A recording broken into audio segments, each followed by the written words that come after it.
Okay, good morning, everyone. Good, it's 10 o'clock sharp. Time to get started. Thank you for being here on a nice Tuesday morning. Good fall morning, one of my favorite seasons amongst all of them. But it is my favorite because it's crisp. I like the crisp airs, and the temperatures today are fine for working outside. Although it's going to rain this afternoon, so I get a break. So glad you're here. And we have Jenny here to talk with us today on her visit to Iona and tell us about her experiences there, which I think we will find very enlightening. Excuse me. So with that, let's see, Dave, remind me who we have next week. We have Pastor Ann Hatfield. Oh, yes. I forgot to look at the title. Her title is Georgia O'Keeffe. And Georgia O'Keeffe, that's right. Rose Branch. Yep, so that one should be another good. So next week, Georgia O'Keeffe, come out for that. And by the way, if you haven't gotten your tickets to the Christmas concert, follow the instructions on the church bulletin and sign up for those. We're practicing away. We had practice last night. We'll have practice again next Tuesday night. We're getting ready for it. Not quite there yet, but we will be there. It's going well, isn't it? I figure I play bills, everyone drowns. So Anyway. We don't want to peak too soon. no, we want to peak on the event, And we figure, Bells, you just drown us out anyway. which we usually do. Get drowned out by the brass. So, okay, open with a prayer this morning. Dear Heavenly Father, we thank you for this day. Thank you for allowing us to be here and enjoy a discussion on Iona, to learn what you offer to us in that setting. Ask that you be with us as we go through this Thanksgiving period. Help us to know that we're thankful for all that we have. Thankful that for our family, for friends, and for everything around us. Ask that you be especially with those that have less and have little to be thankful for other than their lives and what support they get. Help us to not forget them. Be with us as we go through the busy season of Advent coming up, going to Christ's birth at Christmas. Help us to not forget what the Christmas season is all about. Ask that you be with us all. Amen. Jenny, take it away. Bear with us as we go through. We have a couple technical experiments this morning. Thank you for having me. You hear my voice, Oh, my goodness. which is on the verge of going away. I can't do your presentation. No, I know that. Well, I do have speaker views, so you can read the words. It is a joy to be with you, and some of you might have, I did very much what I'm doing now for the Journey class earlier in the fall. So if you were at that, you're going to hear very similar things to what you heard then. But I think a lot of you were not there, so I hope some of this is fresh for you. I'm curious, anybody in this room who's ever had a chance to visit the Isle of Iona? Anybody? Kids Okay, did. okay, all right, so you're all new to this. On June 24th through the 30th of this past year, my husband Steve, who is also a pastor like me, we spent a week at the Iona Abbey, and it was interesting. Iona is not a place you go carelessly. I mean, like you have to want to go there. It's a long journey, and I'll talk about that as we get there. But we spent a week at the Abbey, and you take a bunch of ferries, from island to island to get there. And on the ferry that was leading us there, there's a man that got on and like a big white bushy eyebrows, and it's like, he looks like the former Archbishop of Canterbury, Rowan Williams. And sure enough, it was him. So he was going to Iona too. He wasn't staying at the Abbey where we were. He was staying at a different place there, the bishop's house, which is an Episcopalian retreat house. But this picture, there's not many cars on Iona. You're not allowed to have a car except for people that live there and some very special exceptions. But there's, I didn't want to take this picture facing the monk walking along there. I didn't want him to be offended, but I just thought that was just kind of charming that this monk was walking the path there, dressed in the monk costume, not costume, his robes and all that. But you do a lot of walking. So this is the path, and in the background you see some ruins. That was a Augustinian nunnery, which is and still in ruins. They have not rebuilt that. So Iona is, and this is a quote from George McLeod, who is the founder of the Iona community, and we'll talk about that in a little bit. But it's a thin. This is his quote. Iona is a thin place where only tissue paper separates the material from the spiritual.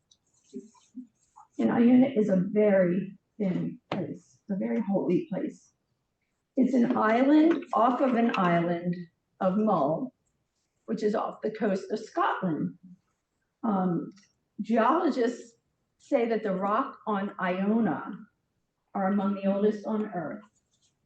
Some of that rock is 2.7 billion, with a B, years old. Iona is a ruggedly beautiful place. It's 1.5 miles wide and 3 miles long, so it's not very big. The population there is about 150 people who are permanent residents. And on the island sits the historic Iona Abbey. Since 563 AD, this beautiful sacred island has been a place of pilgrimage for both the living and the dead. There are 48 kings of Scotland, 4 Irish princes, 8 Norwegian kings, and a king of France, and many great Highland chiefs who have been carried along what is called the Street of the Dead to their final resting place in St. Lawrence graveyard, which is right alongside of the Abbey. So 21 years ago, I made my first pilgrimage to Iona with my husband, Steve, and our daughter, Ashley, and our son, Chris. So you know Chris, he's that little guy up there. It has profoundly influenced my ministry ever since 21 years ago. And I knew that someday I would return there. This summer, Steve and I returned for our second pilgrimage to the beautiful Holy Island. You can see there just the landscape. It's just very, very rugged and beautiful. So as I said, you don't accidentally stumble upon Iona. You have to want to go there. So we flew from the States into Glasgow, stopping over in London to get to Glasgow. Then we had a 3-hour train ride from Glasgow to Oban, which is on the coast of Scotland. And then from Oban, we had a 45-minute ferry across the Firth of Lorne to the Isle of Mull. We had an 1.5-hour bus ride across Mull. And then we had a 20-minute ferry ride across to Iona, where we were welcomed by a volunteer from the Abbey who met us as we got off the ferry.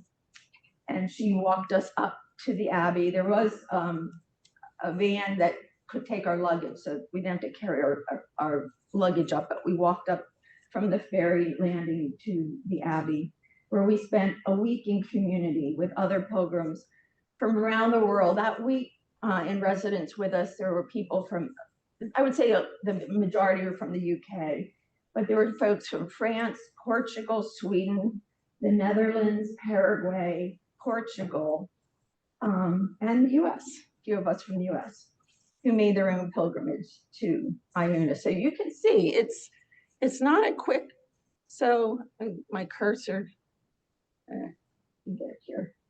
Well, anyway, there's Oban. So you take the ferry over, there's Mull, and you take the bus ride over from here, you get to Iona. So it's a hike. It's a hike. You have to want to go there. And it's worth, believe me, it is definitely worth the hike. So the geographical pilgrimage, this is a quote from Thomas Merton. He says, the geographical pilgrimage is the symbolic acting out of an inner journey. And the inner journey is the interpolation of the meaning and signs of the outer pilgrimage. And one can have one without the other, but it's best to have both. So Thomas Merton saw pilgrimage as this transformative metaphor for life's journey. And our life of faith invites us to think of pilgrimage as a way of our lives. So a pilgrim versus a tourist, there's a difference between a pilgrim and a tourist. I'm trying to find the cursor again here. Yeah, right. I can't find it on the screen here. No. See that is.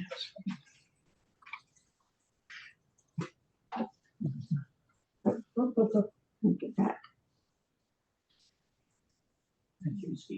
Yeah, but I want to scroll that. That's what. No, it's right in the cursor. All right. Okay.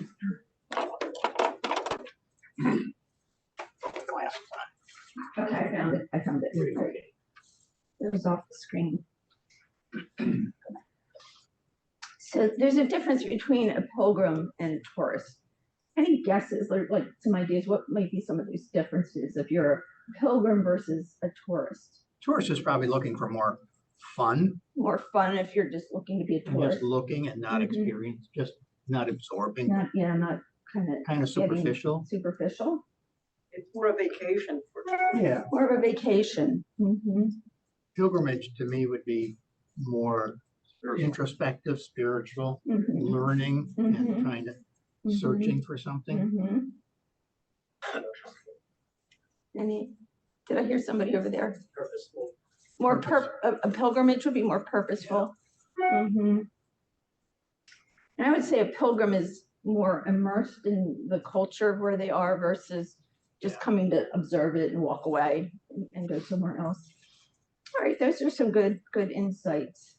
I think another aspect of being a pilgrim is to be open to surprise and to receive, but also in order to give back. So the Abbey's history stretches back to 563 AD, when St. Columba traveled to Iona by a coracle, which is this little leather, like boat with leather underneath, along with 12 disciples. And there's no rudder there. I mean, coracles just float. You can't steer them. They go where they go. And on Iona, he and his fellow monks established a monastic community that was influential in the spread of Christianity, the gospel. Iona became known as the cradle of Christianity for Scotland. Their missionary method was to go as small groups from the monastery and to set up their huts in the midst of pagan neighbors. Columba called these little going out colonies of heaven. And the way they live, they seek to attract people to the gospel by their way of life, their care for all, and the preaching and practice of their faith. And Columba died in 597. So this is an image of Columba and his disciples. Although in this picture it shows them rowing a boat, my understanding of a coracle that you don't steer it, it just goes where it goes. It's a real act of faith. So the monastery was raided several times by the Vikings over the years. The Iona Abbey was first attacked in 795, with subsequent attacks in 802, 806, and 825. And it was during the 806 Viking attack that 68 monks, being hospitable, went down from the abbey to greet them at the beach, where they were massacred at what is now known as Martyrs Bay. when I was there, they also told us that they say that some monks brought some of the Vikings back to the Abbey. And over time, they became Christians. I don't know if that's true, but I could see that in their way of being. As a result of these Viking raids, many of the monks relocated to a new abbey of Kells in Ireland. It is believed that the Book of Kells was made in Iona Abbey and then taken to Ireland when they left Iona because of the Viking raids. The Book of Kells is a magnificent illustrated manuscript of the four Gospels. Have any of you ever, all right, so some of you have familiarity with that. They took it from Iona to Ireland to save it from the raid of the Vikings. And that boat, I just took that picture while we're walking around. It still has that little look of a Viking boat, you know, with somebody's boat on the island. And it was funny, while we were there, the week before we were there was another group that was there, and they said a bunch of them came from, I think they said Denmark. And they said they came bringing all these gifts and to the staff and volunteers working there. And they said, well, we brought these gifts to you because our people took a lot from you. They thought that was funny. In 1203, the wooden monastery was replaced with a stone-built abbey. And the abbey was largely then rebuilt in the 1500s, but fell into disrepair after the Reformation. So the picture on the left is a picture of St. Oran's Chapel right here, and that's the abbey back there. And you see the cemetery, that's where many of the kings of Scotland are buried. And that was in disrepair when George MacDonald came along in the 1930s and had a vision for restoring the abbey, and we'll get to that. But the picture on the right is the restored abbey, so you can see the difference of, you know, the ruin it had been in when they now restored it. So now it looks like this. This little, or this White House right out there on there's the water in that White House. My room, like I had a window by my bed. I just stared at that all night long, and it was all night long because the sun never set, you know. We're very far north. It was beautiful. So the Reverend George MacLeod in 1938, he was a Church of Scotland parish minister, and he founded the Iona community. It was to be an ecumenical Christian community working for peace and social justice. And he got young ministers to work closely with builders and craftsmen for the gradual restoration of the buildings of the Abbey. When MacLeod died in 1991, he left behind a religious center with worldwide connections. So there's a picture of George MacLeod and some of the folk that got this all started, Iona community and the restoration. So the Iona community, this is what they say about themselves. We believe in the transformational power of community to change lives in the world. Only in community can justice and love be done. We are part of the global church. Our members are inspired by a shared commitment to Jesus Christ. We believe that work for justice and peace and an equitable society is a matter of urgency, and that we have a responsibility to live in a right relationship with the whole of God's creation. MacLeod was a visionary and a social reformer driven by a belief that faith should be grounded in action. And in rebuilding the ruined accommodation at the Iona Abbey, training ministers and unemployed workers from Glasgow lived and worked and worshiped together.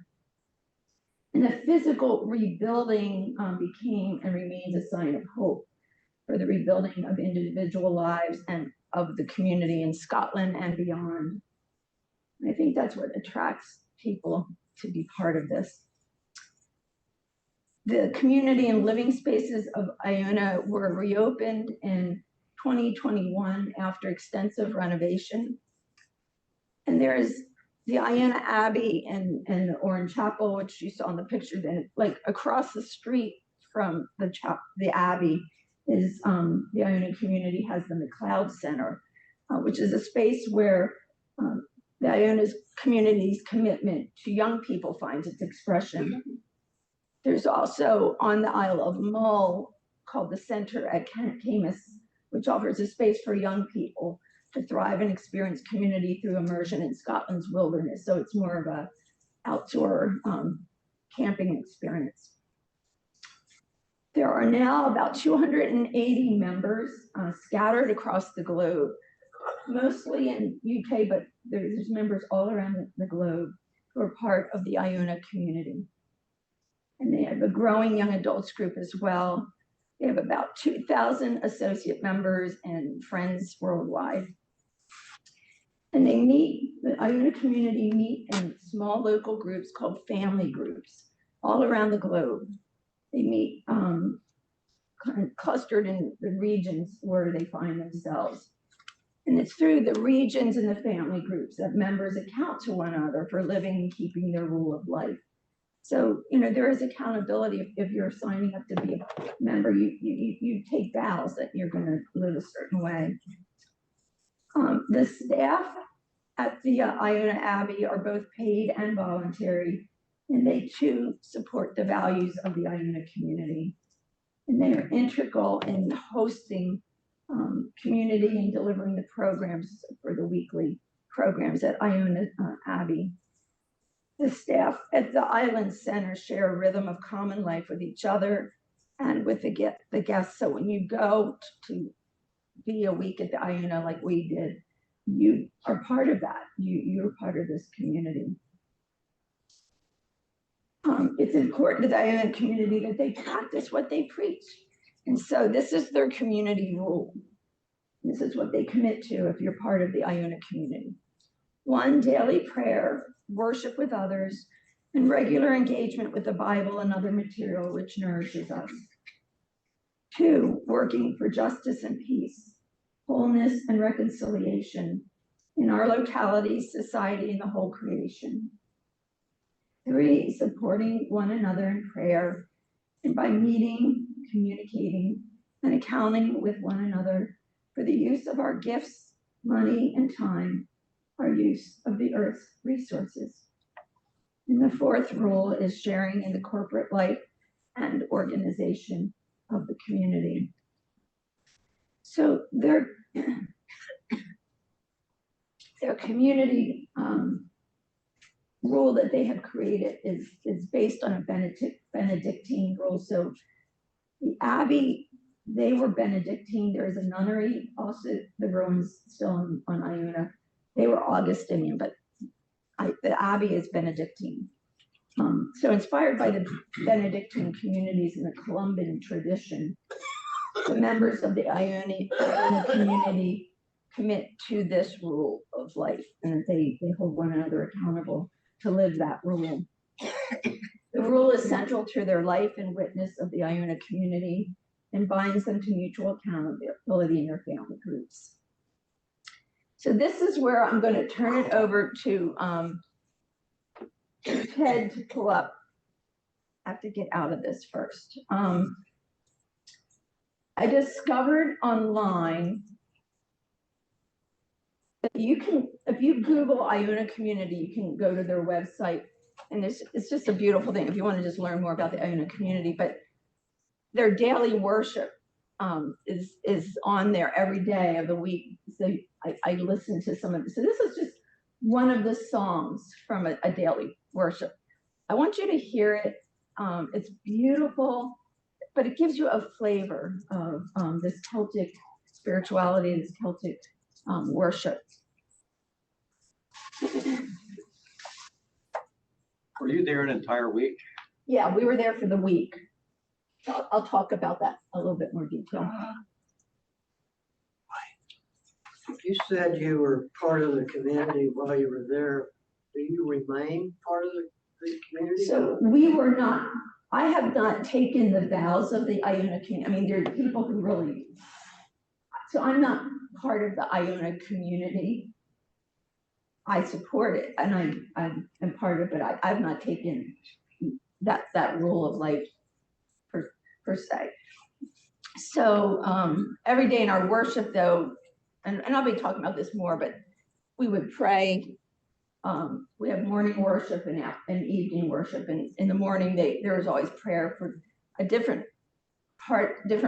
family groups or regions around the world. So, different ones would be featured and they would pray for the people of those regions by name as part of the worship. Okay, this is the song.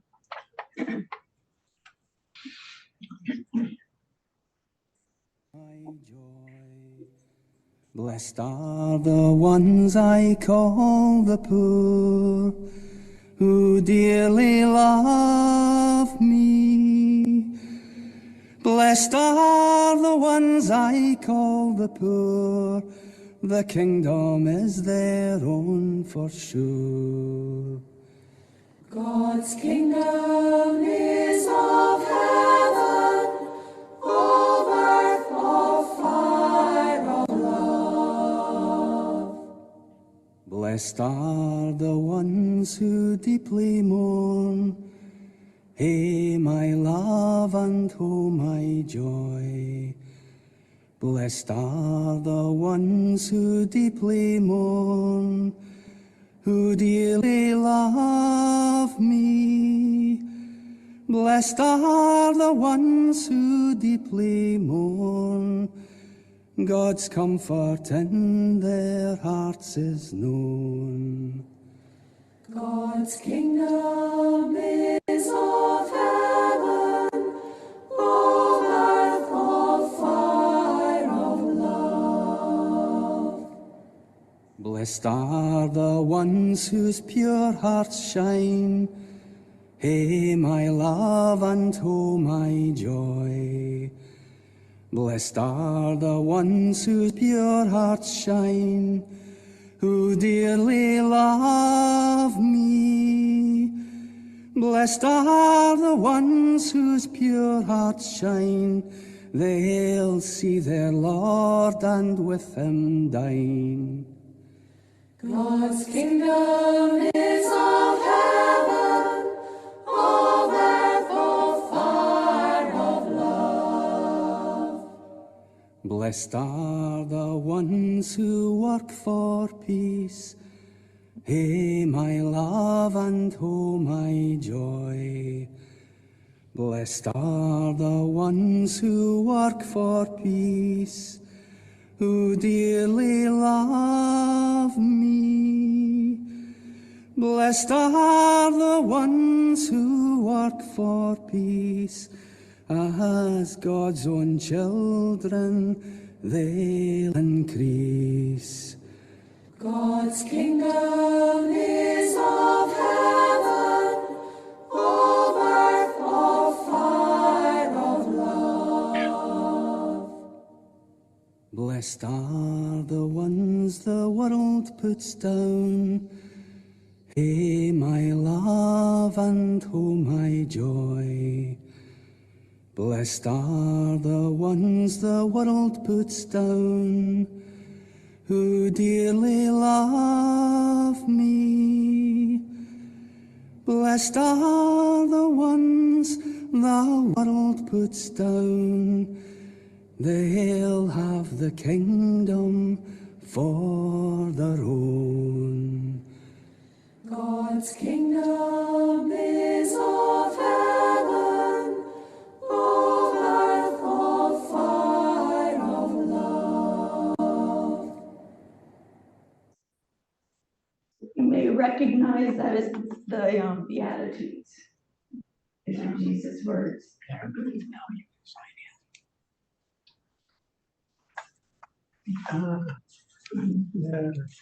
It should come. Take 6, 7 ones. Yeah.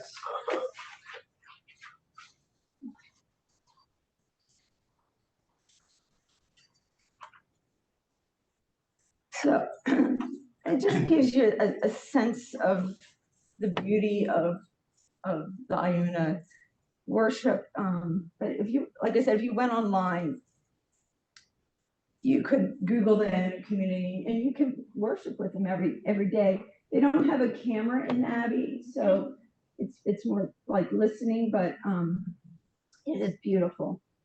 So part of our commitment when you go to Iona is to live in community at the Abbey and to join in daily worship with one another. So this, on the slide here, this gives you, they have a morning worship and an evening worship. So the morning worship, you arrive on Saturday, so you're not there for Saturday morning. So your first worship service is Sunday morning at 10:30, and that's a beautiful communion service. And there are people from all over that joined us. I got to serve communion, be part of that, which was really special. And that's a picture of the inside of the Abbey. That part would be the nave. Back into the room where you all are, there's more seats that people sit in. There's transept, back over in different places. So it's very, very deep, beautiful, kind of ferns growing out of the walls, and it's just beautiful. So when you go to be part of the week at the Abbey that we did, you are committing to be part of that community for the week. So you participate in the worship morning and night. So your Sunday morning, you have worship 10:30. Monday and through Thursday, you have worship at 9 a.m. So when you get up in the morning, you go and have breakfast in the refectory. Then you go to worship.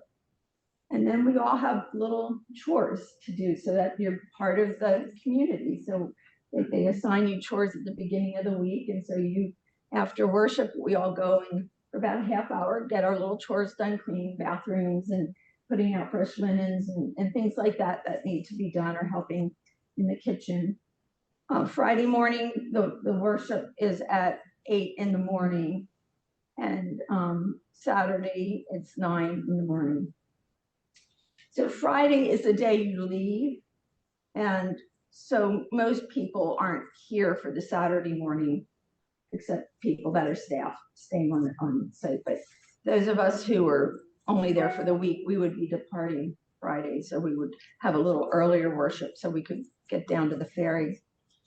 So morning, we always remain standing at the end of the worship as the benediction is said, because the idea is we're going forth. Oh no, we don't say a benediction, excuse me, I said the wrong thing. You stay standing at the end of the service to leave for that work that you are to do for the day, for that half hour, your chores, which is to remind us, there's not a benediction, but it's a reminder that all of our lives through the day is to be worship, not just when we're formally sitting in a sanctuary, but you can just kind of see yourself in worship throughout the day. So staff and guests lead the morning service. There's very few paid staff at the Iona. Most people who are kind of what I would call staff are volunteer staff, and they're there to provide the meals, and so they're doing chores all day long because they're really helping keep things going. But we're part of that as well. They welcome you, and the morning worship services and the evening services focus on welcome, justice, peace, healing, commitment, and communion. You're always welcome to explore the worship spaces in and around the Abbey. So you've got the Abbey itself, which is what you're seeing in that picture, but there's also various chapels out or surrounding the grounds. There's St. Oran's Chapel in the Relic Oran, which is that cemetery I showed you. There's St. Michael's Chapel, which faces the east. So, there's lots of spaces to explore. So evening worship at the Abbey is at 9 at night, and evening services follow a weekly pattern of a different evening focus for the week. So if you go every week, you'll see the same pattern. So we were there for a week, so we went through that pattern, but the next week it would be that same pattern of the focus of that particular service. So Monday, the focus is the service of prayers for justice and peace. Tuesday's focus would be the service of prayers for healing of individuals requesting this and for the world. The Wednesday focus would be agape meals shared around a common table. The Thursday service of commitment is often led with involvement of the guests like us who are guests staying for the week. The Friday evening, there is no service. Saturday evening, which is our first one that we would be there, was the service of welcome. And the guests are typically join us on that. The guests typically join on Saturday. And then the service of quiet is Sunday evening, a time for quiet reflection together. So each evening service has a very special focus, different from the day before. So we approach Iona by ferry. And so this is the ferry landing on the Isle of Mull. So we get on the ferry there, and then we go across 20 minutes to Iona. And as we approach Iona after a long journey to get there, our hearts lift when the Abbey comes into sight. And, it's, as you can see, it's a very rustic environment, very, very, it's not a lot of building on it. So beyond the Road of the Dead by St. Orans Chapel, which is where the Kings of Scotland's bodies would have been brought to be buried, lies St. Martin's Cross, which is the only intact survivor of 4 medieval Irish high crosses that once stood on Iona. Now there are only these 3 Iona high crosses, but this is like an original. I think there were wooden pieces to it at one time. It's so stubby, but I think they told us that there was some wood attached to that one time. They think they probably served as markers to lead pilgrims along the route to St. Columba's shrine, and the Abbey served as places to stop and pray. So the second photo, you see right there, that shadow of a cross. That is St. Martin's Cross and St. John's. St. John's Cross. St. Martin's is the short, stubby arm one. The one back there is St. Martin's or St. John's Cross. And that St. John's Cross is a replica. The original is reconstructed and displayed in a museum that they have there by the Abbey. And that's where that St. John's Cross stands. There's a little doorway there. I don't know if you can see it in the shadow, but that's the shrine for St. Columba. They say his bones are buried in there, but I don't know, but that's what that is. It's a shrine. So pilgrims would travel through the centuries to go to be there. In 2021, the Iona residence quarters were completely renovated, or they were finished. So it is kind of during COVID, you can see that was a good time to be doing a lot of renovation on it. So when you arrive, so that's a picture of our room. So when you arrive, the bedding's all there for you to put on your bed. They're not making your bed for you. So you make up your bed, you do your part. Wore that blue backpack on a windowsill. That was my bed. So I had a great view out at that big white house. My husband's bed's over here, and he had a window a little higher up to look out. But that's where you stay. So they're very lovely. They weren't, you're not staying in a Ritz-Carlton hotel, but they're very comfortable, beautiful, big closets were those brown closets. There's a desk tucked in there. And during this renovation, they really made this very environmental friendly and to be less impact on the environment. I think they won an award for their architectural things that they did for that. They said, I didn't see this, but my husband, before we went, he had found it on the Iona community website. When this was completed and they dedicated it, that I think Princess Anne gave a lot of money to help with the renovations, and she helicoptered in and there was video of her helicopter landing on Iona, and she was part of the dedication service.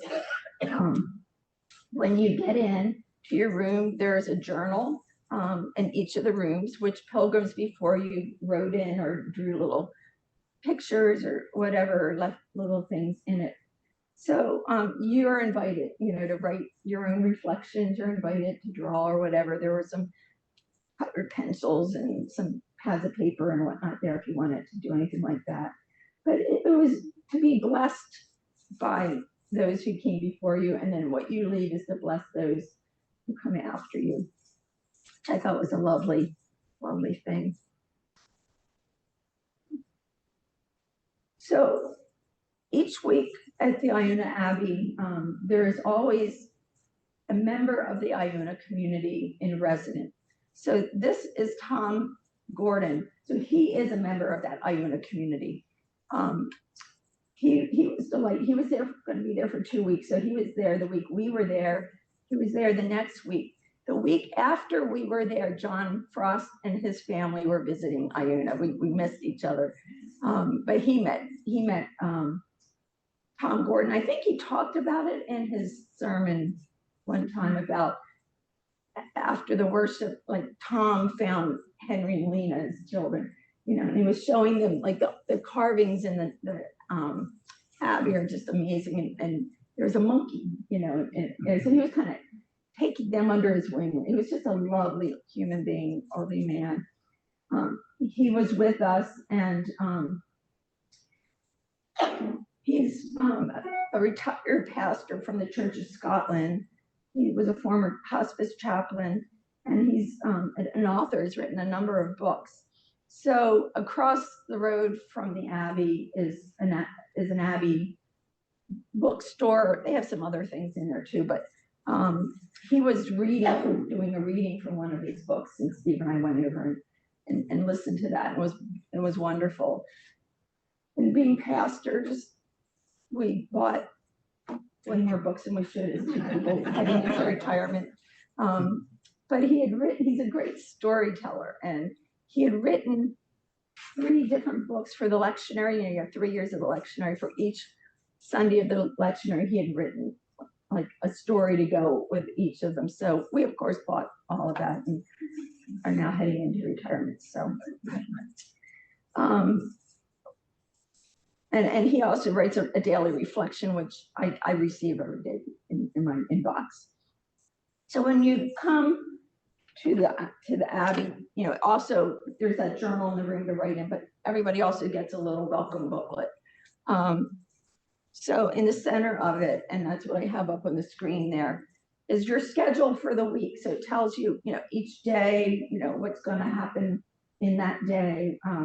So there is a rhythm to that daily schedule.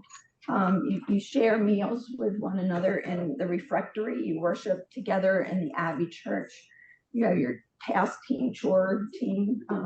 So my chore was cleaning seats and putting a new liner in emptying the trash can and putting a new liner in and putting out new hand towels if they were wet. But everybody had something different that they were to be doing. Then after you're done your chores, there were optional activities in the morning, in the afternoon, and in the evening. You didn't have to do any of that, but they were available if you wanted to take part in them.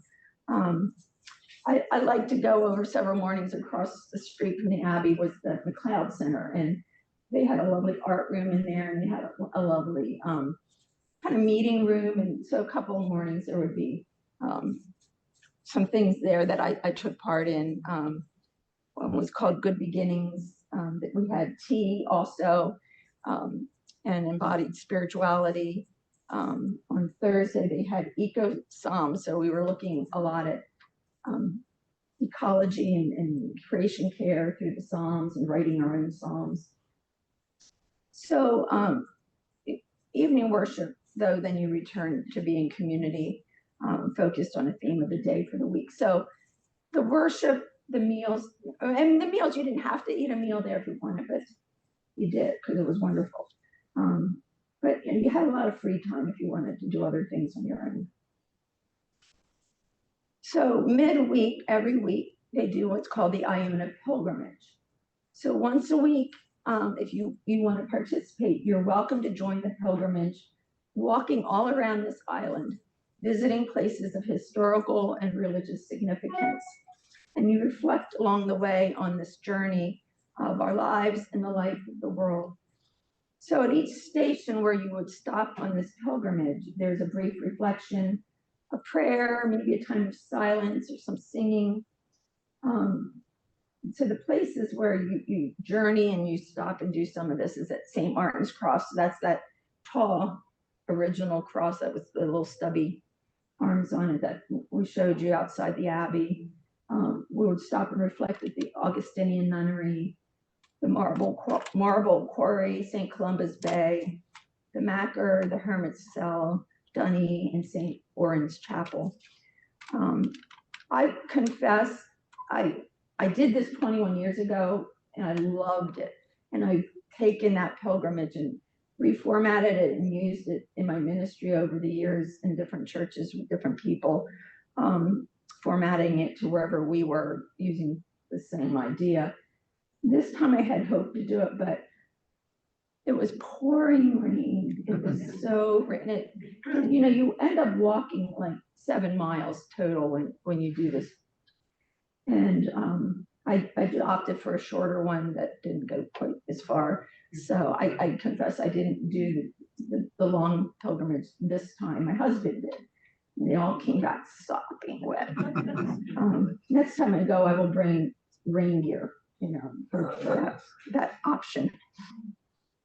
So this was just a sculpture outside the McLeod Center of the Fallen Christ made by artist Ronald Ray. And it had a quote on a plaque near it, said, "His shoulders ache with the weariness of others, his brow lacerated by their twisted expectations." I just thought it was a very moving piece of sculpture. And that McLeod Center is where we could gather for tea. If you're over in Great Britain, you get tea, which is lovely, and scones and all of that. It was a great place to go and have reflection and conversation. Last night we had a fun talent show. We put together a talent show. Everybody who was there wanted to be part of it. They also had a neat art room where you could go over and just paint or draw or just do different things. So I enjoyed that very much. So this is the Abbey cloister. So when you're inside the Abbey, there's this walkway that goes around the cloister. At the center is a statue of the Incarnation. So I don't know if you can see it. It's the Holy Spirit, and that's Mary standing in there. So the idea of the Incarnation, the Holy Spirit coming down, and that's what that is, a depiction of the Holy Spirit. And I had kind of a surprise holy moment. I was standing in that walkway there, and my phone rang, and it was Kristen Rauner, who I went to seminary with a million years ago. She lives in Minnesota, and she was calling me. It's not like we talk hardly ever. I see her at reunions and things. But she called to let me, I wanted to let you know, one of our classmates had died. And I said, "You won't believe where I'm standing. I'm at Iona Abbey." She said, "What?" So it was just kind of a holy connection to this friend. I'm in this holy place, and to learn of the passing of one of our good friends from our time in seminary. So outside of the chapel, or outside of the Abbey, there's these other places. So this is the St. Oran's Chapel, which is on the left, which is by that cemetery where the Kings of Scotland are buried. Then there's also a peace garden. So that's the peace garden right there in front of the Abbey. And I painted some stones, knowing John and his family were coming to the Abbey. They weren't staying for the whole week. They were just coming as day visitors. But I wanted to paint some stones for Henry and Lena and Micah, figuring, I don't know how, I know for John had spent a week at the Abbey years ago. So I know for him, it's a very holy place. Knowing little children, they're not going to be, as enamored of it. So I wanted to have something fun for them to see. So I painted little rocks in the art room with their names and decorated them. And I hid them in the peace garden. And I took pictures of where I hid them. So I sent that to John to say, all right, there's these stones with their names on them hidden. This is where they are. I put them under one of the benches so they wouldn't be out in plain view. You know, I didn't know if anybody'd pick them up, but I just thought that way they'd have some fun, like Easter egg hunt, go look for their stones. So there's the rocks that I painted for Henry and Lena and Micah. And then he sent me a video of them when they found them, you know, thanking me. And John and Rachel were staying in Scotland with his roommate from many years ago, who he had roomed with at Iona at the Abbey, and his wife, and they had a little boy. So when I told John I hid these, John told the friend, you might want to paint a rock for your son too.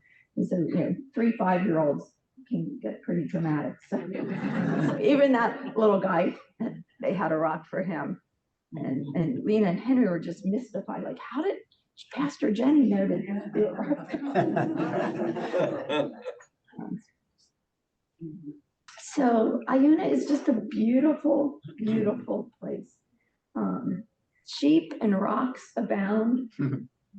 When we first got there, we walked down from the Abbey to the North Shore beach and passed by this farm where all the sheep were, and they were bleeding.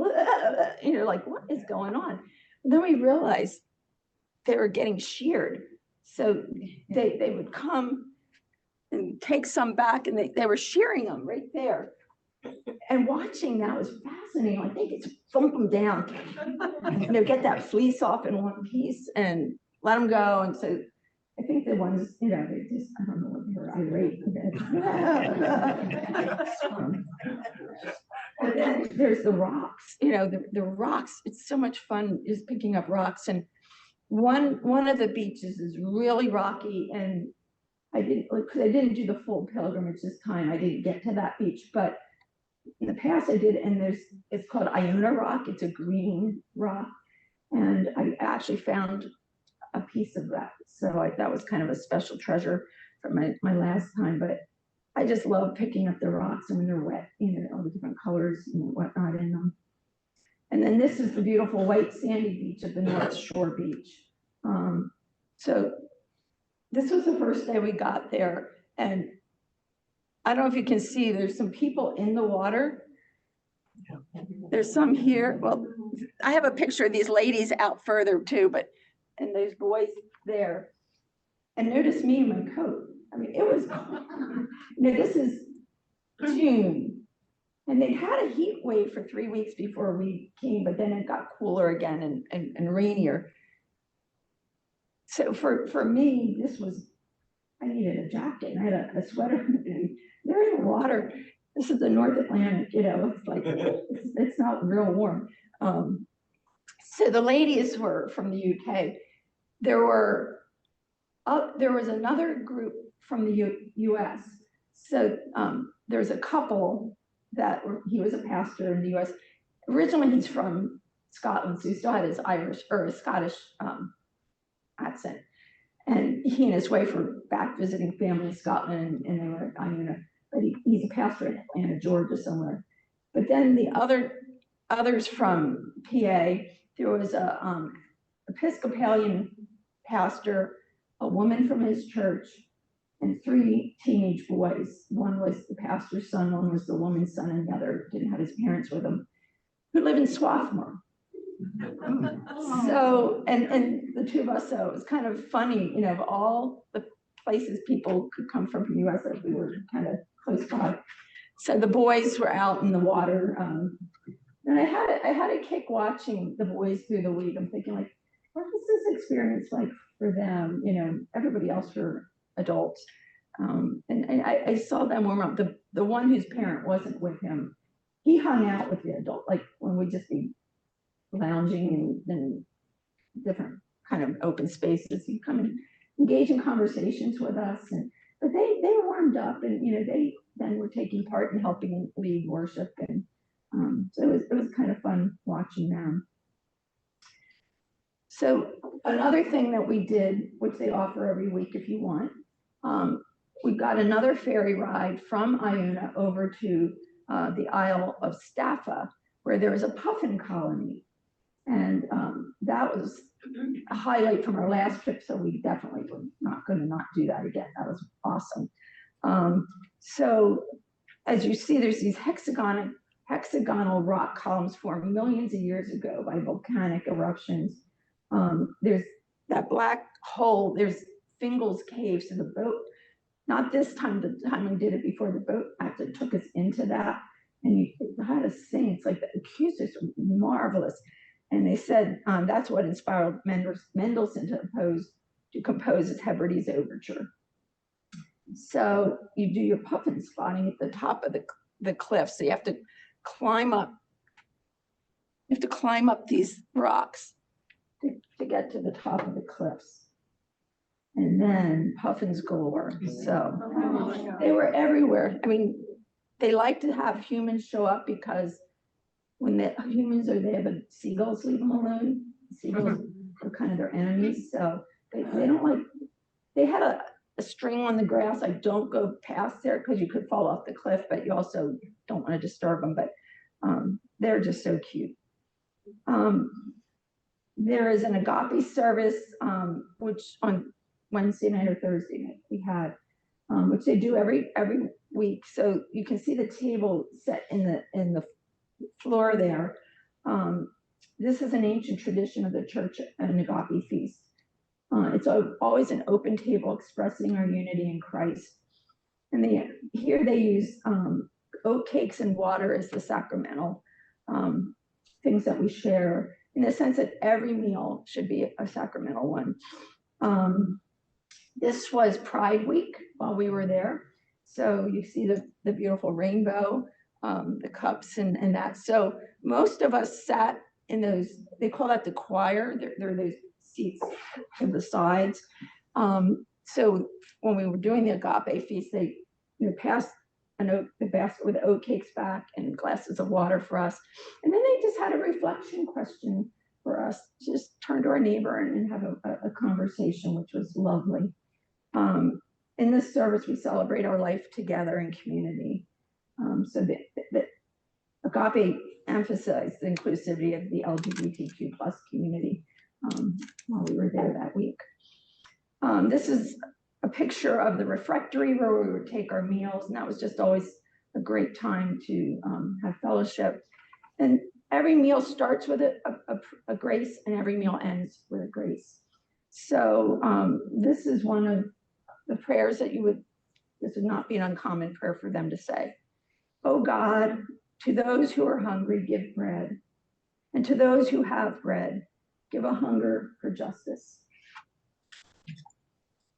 That was always a prayer, and then there would be a time of silence. So again, there's another table of people that we've met, and you can see the far end of the refectory. They have different banners. Iona meals are prepared to optimize human health and the environmental sustainability. So the meals are mainly plant-based, supplemented with some meat, dairy, and fish from responsibly reared and sourced animals. But they're very conscious of, sustainability creation. So inside our worship booklet, this booklet here, there was words to remember as we leave. So I just wanted to share those words, and I thought they were beautiful words as you arrive, but also as you return to your home. In work and worship, God is with us. Gathered and scattered, God is with us. Now and always, God is with us. So this again was something I found. I'm not going to take time to do this. You could hear it, but we have to switch computers and we're kind of at the end here. So I'm just read it. So I found this again online when I went to the Iona community website of what they were sending people out that morning with this prayer. Oh God, you gave to your servant Columba gifts of courage, faith, and cheerfulness, and sent out your servants from Iona to carry your gospel to every creature. Further, in all things, the purpose of this community that hidden things may be revealed to us and new ways found to touch the hearts of all. And then the people that were present in worship said, may we preserve with each other sincere charity and peace. And if it be your holy will, grant that this place of your abiding continue still to be a sanctuary and a light. Amen. So I just wanted to end with that prayer. So as we were leaving Iona, we're getting on the ferry there. My cup was filled by my week at the Abbey. And Steve and I are even considering, when we retire down the road, but we might actually go back and be volunteers for 2 or 3 months. So we're considering that. So as we were leaving Iona, my husband took a picture. So all the people there, they were volunteers who were staying at the Abbey taking care of us. And they all came down to see us off. And then he looked back and goes, look, they gave us this beautiful send-off.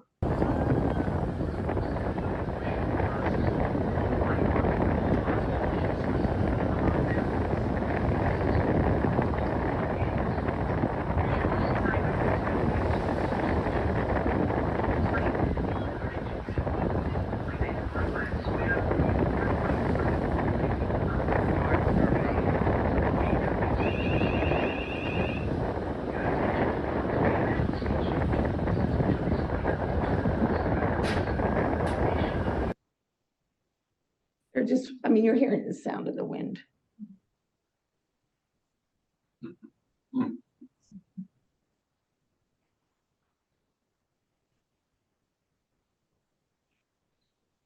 So there's worship resources called Wild Goose resources that are from the Iona community. So I don't know if they were being a wild goose or whatever, but it's the symbol of the Holy Spirit. So that's the end of my presentation. And yeah. If you ever get to go to Iona, you can go just as a day visitor, but if you ever get the chance to be spend the week at the Abbey, it's just a beautiful experience.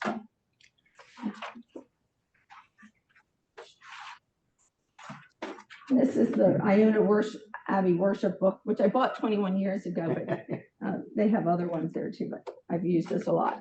Well, thank you, Jenny. That was very, at least for me, inspiring. It was good. Now I know where my kids went for a week when they went to Iona. Did they stay at the Abbey? They stayed at the Abbey. Good. Yeah. Let me get out of When here. we lived in France, the youth group went for a week. Okay. And so, again, remember next week, Pastor Ann will take us through Georgia O'Keeffe and some thoughts on that. Have a great week, great Thanksgiving.